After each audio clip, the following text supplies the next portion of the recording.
Did you know that trying to clean crocodile injection sites actually makes them worse? This Russian street drug creates wounds that look like crocodile scales, and people make a deadly mistake when they try to help. In the 2010s, Russian hospitals saw something terrifying. Users would come in with rotting flesh that went down to the bone. But here's the scary part. Many made their wounds worse by trying to clean them. When people wash crocodile sores with hydrogen peroxide or put antibiotic cream on them, they think they're preventing infection, but they're actually feeding the chemical burn. The drug contains phosphorus and iodine compounds that eat flesh. Scrubbing or washing pushes these chemicals deeper into healthy tissue. One user tried to scrub away the dead scales on his arm.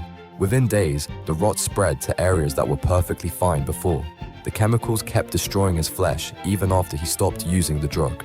Emergency room doctors watched helplessly as patients destroyed their own limbs, trying to treat wounds that simply cannot heal the normal way.